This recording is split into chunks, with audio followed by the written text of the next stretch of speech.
Bonjour et bienvenue chez moi. J'espère que vous allez bien. Alors on va regarder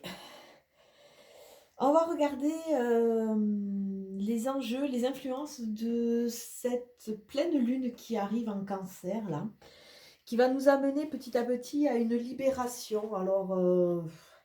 Ça va nous aider à prendre de la hauteur et quelque part de, les gens n'aiment pas, mais de lâcher prise. De lâcher prise mais c'est vrai que ça peut amplifier entre guillemets des problèmes, des hauts et des bas émotionnels et une hypersensibilité, voire des angoisses. Les cancers sont des signes d'eau et c'est vrai que tout ce qui est émotivité, réceptivité est un peu amplifié chez eux. Donc cette pleine lune va venir un peu comment dire, nous déconcerter, nous déstabiliser, nous faire travailler toujours sur ces parts d'ombre qu'il faut qu'on arrive à évacuer. Alors on va regarder, je vais pas faire signe par signe, mais je vais faire par famille, puisque ça m'a été demandé. Donc on va commencer ben écoutez, je sais pas, les signes de terre. Allez, on commence avec les signes de terre, puisque c'est un signe de terre qui m'avait demandé de faire ce travail. Alors là on voit qu'on est enfermé, hein. On est un peu en repli. Alors on va voir comment vont réagir les signes de terre. Alors, on voit la carte du cadeau et la carte de la hauteur. Alors sûrement des cadeaux à venir, des cadeaux à donner, des cadeaux à recevoir. Ce qui va se passer, il va falloir le prendre comme un cadeau, même si ça vient vous déstabiliser. Et avec cette carte H, cette carte qui vous demande de prendre la hauteur, on va vous demander, avec cette pleine lune, malgré l'amplification de toutes les sensations, de toutes les angoisses, les sentiments, de tout ce que vous pouvez vivre intrinsèquement, on va vraiment vous demander de prendre de la hauteur et de le voir comme un cadeau de libération, un cadeau d'expansion, un cadeau de reconnexion. D'autant plus qu'on voit que petit à petit, avec le temps, hein, puisque c'est un chemin, on va pouvoir se libérer. Il y a toujours cette notion qu'on est englué avec ce passé, qu'on est vraiment raccroché. Se libérer et se reconnecter à son intuition, même si pour le moment encore les choses sont floues et noires. Obélix, nous avons Obélix qui est là. Alors, mes chers signes de terre, on voit que vous allez rentrer dans une phase d'apprentissage, et puisqu'on a le savoir et la connaissance, vous êtes en train de travailler sur vous, vous êtes en train de chercher vos réponses, de chercher votre équilibre, de chercher de façon à pouvoir avancer. Là, avec la guitare en plein milieu, qui correspond sur un 9, ça veut dire une fin de cycle. Il est temps maintenant de se reconnecter à des choses qui sont motrices, à ce côté créateur que tout le monde a en lui. Alors, je ne sais pas, aller vers des choses qui vous plaisent. Moi, je sais que le dessin me fait énormément de bien, hein. J'ai tout exposé chez moi. Faites des tableaux de visualisation, hein. Essayez de vous reconnecter à la passion, à ce qui peut vous animer. Et on voit que il faut vraiment tourner le dos à ce passé. Alors il est là, il est là. Alors on voit vraiment le changement de paradigme. Cette quatrième dimension qui essaye de nous retenir et nous attrape par les pieds. Et ce basculement vers cette cinquième dimension où beaucoup de personnes commencent à mettre un pied, hein, avec leur évolution. Et il y a vraiment cette phase un peu de yo-yo. Alors on est toujours aspiré, on est toujours attiré. Et on a vu tout à l'heure qu'il fallait couper. Donc c'est quand même un message qui revient assez régulièrement. Donc on va repartir sur ma petite balance parce que j'aime beaucoup, hein. La balance nous amène toujours à cette notion de la vie, de l'impermanence, du fait qu'on est toujours en équilibre, hein. Donc après une phase blanche, il y a une phase noire. Après la phase noire, il y a des phases blanches. Alors j'ai Obélix qui est en train de faire des bêtises. Descends. Enfin, je ne sais pas ce que ça va donner, mais bon. Il me regarde avec ses yeux en plus. Donc, on va continuer. On voit que l'autre carte qui arrive sur ce plateau-là, C'est la carte de la sagesse, de quelques données, de quelques sagesses ancestrales qui sont au fond de nous, bien cachées et que petit à petit, en se reconnectant, en travaillant sur nous, on redécouvre. Alors c'est comme si on était en phase de découverte, de se redécouvrir soi. Alors peut-être il y a hop, je vais y arriver. L'importance, voilà. L'importance d'une personne âgée qui va vous guider, ou alors ce sont vos guides. Ou alors ça parle de vous, messieurs, hein, si vous êtes barbu, ou ça parle de votre conjoint. Là, vraiment, il y a cette notion-là.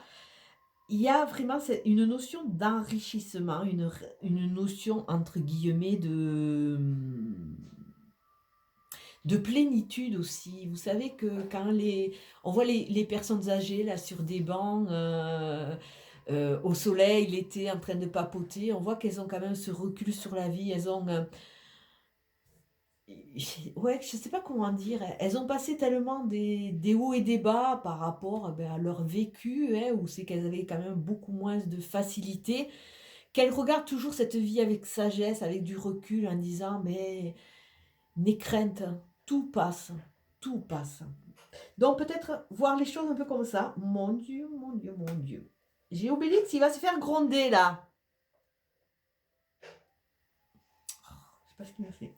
Et là, on voit qu'en tournant le dos, entre guillemets, à ce passé, hein, en osant ouvrir de nouvelles portes, on va pouvoir petit à petit semer. C'est le principe, hein. Il faut qu'on commence à ressemer, à travailler nos jardins intérieurs, comme si pendant euh, toutes ces années, entre guillemets, on s'était un peu laissé en dormance, en jachère.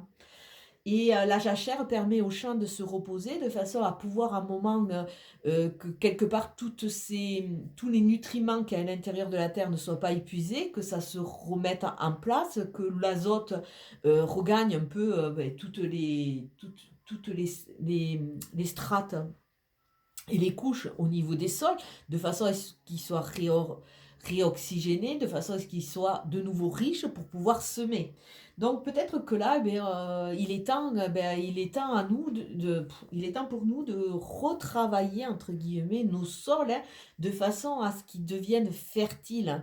Là, il y a vraiment, vraiment cette notion d'éclosion, cette notion de projet. Cette notion de projet. Alors si on regarde, on ferme notre petite balance, on voit linéairement qu'il y a une évolution. Il y a une évolution. Alors là, je vais mettre les deux dernières cartes. Ces deux dernières cartes sont très importantes. Pourquoi? Tout simplement parce que on voit que petit à petit, en acceptant et en lâchant prise, on va prendre de la hauteur sur la manipulation, sur toutes ces personnes qui ne sont pas, on va dire, honnêtes autour de nous. Tous ces loups, ça me fait penser aussi aux vipères, toutes ces personnes qui étaient là presque à applaudir chaque fois qu'on faisait un faux pas. Et dès qu'on commence à sortir de la tête de l'eau, qui essayait par tous les moyens de nous la lui remettre, parce que quelque part, elles, ça les confortait dans leur positionnement. Et surtout qu'on n'avance pas, qu'on ne soit pas plus qu'elles. Donc on voit qu'on arrive à prendre de la hauteur par rapport à cela. On comprend, et on va pouvoir petit à petit couper ces fils, nous libérer de tout ce qui est poison, parasite et tout ce qui, quelque part, est nocif pour nous. Et là, on se remet au cœur de notre équation, hein. Ça fait vraiment une redondance avec cette carte savoir et connaissance. On voit qu'on est au centre. On a analysé notre passé est devenu notre structure, c'est devenu notre colonne vertébrale. On vit le moment présent, hein.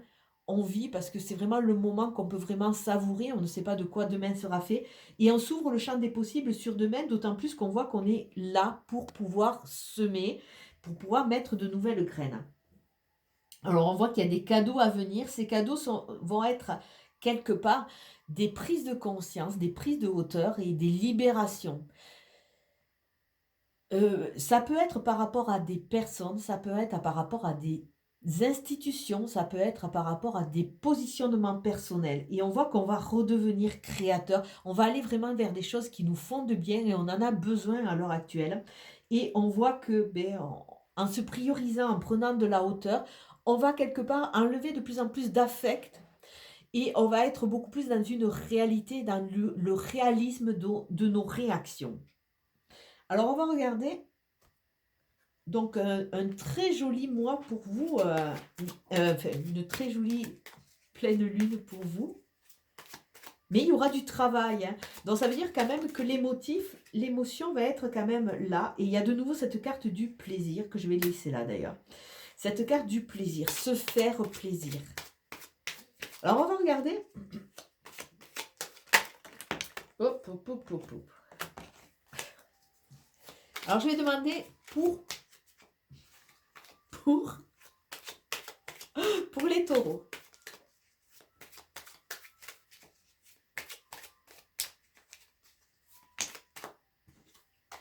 J'ai la sagesse qui a sauté. On l'avait déjà. Alors, pour les taureaux, s'il vous plaît. Purée, c'est pas vrai. Allez, j'arrête. Taureau, la nativité, la création, avec cette notion d'héritage, hein, cette notion d'aller dans ces richesses, entre guillemets, personnelles, hein, qui sont dans notre lignée, dans le transgénérationnel. Peut-être un héritage à venir. Hein, et il y a vraiment cette notion d'avoir envie de mettre des nouveaux projets. Là, vous êtes en phase de gestation, a priori. Alors, votre carte, c'est entreprendre pour vous, les taureaux.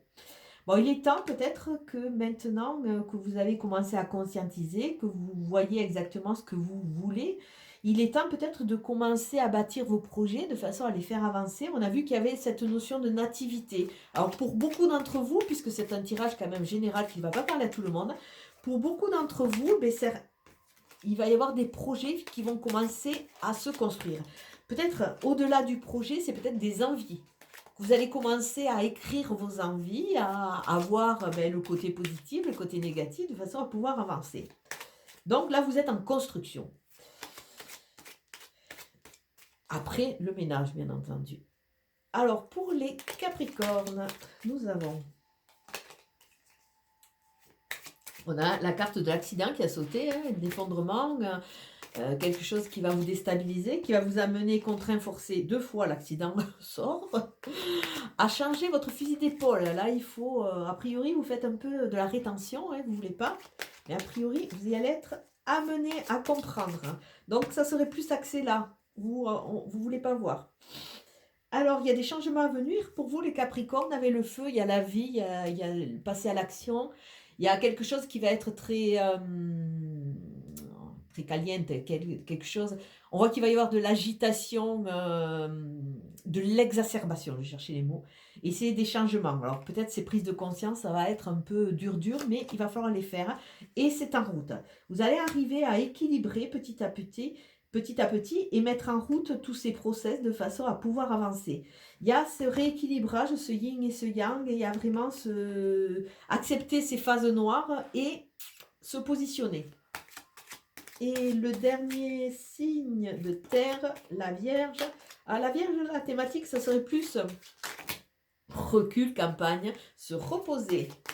Alors vous voyez que sur chaque signe, tout en étant dans la famille de terre, vous allez vous positionner différemment. Avec trafic sur les Capricornes, il y a peut-être des mouvements à venir, hein, des déplacements. Et la Vierge, mais c'est pas possible, j'y arrive pas.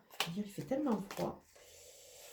La Vierge va être quand même assez impactée émotivement, a priori. Hein. Allez. Alors la Vierge a aussi la créativité. La Vierge a besoin d'assainir un peu sa maison, de la faire à son image, puisqu'on est dans la construction, plaisir, de faire vraiment un cocon. Un cocon, alors peut-être que faire attention de ne pas être trop en repli, en retrait, de façon à pouvoir aller vers cette création qui vous tend les bras. Mais il va falloir saisir. Donc, il y a vraiment une notion de paix. Alors, avec la Vierge, cette notion de paix nous amène peut-être, avec ces 2 cartes, à dire qu'elle est un peu en repli. Elle est peut-être en phase un peu de cocooning. Elle a trouvé sa paix, elle est vraiment dans son équilibre. Donc, on a vu qu'en seconde carte, au niveau de la coupe, il y avait la créativité. Peut-être que là, on va vous demander de commencer à accepter ces cadeaux, à les recevoir, à les donner, à bouger, être en paix très bien tout seul dans sa maison, en ayant très peu d'interaction avec le monde, soit, mais on vous demande quand même d'aller co-créer quelque chose, hein. Donc, on voit que chaque signe va avoir un peu une façon d'appréhender ce tirage différemment, hein. La paix peut être un peu en dormance pour la Vierge, le mouvement pour le Capricorne qui va quand même être sollicité, ça risque un peu secouer parce qu'on a vu qu'il y avait du Mars et l'envie d'entreprendre, l'envie de créer pour le Taureau. Écoutez, je vais vous souhaiter une très très belle journée et je vous dis à très bientôt.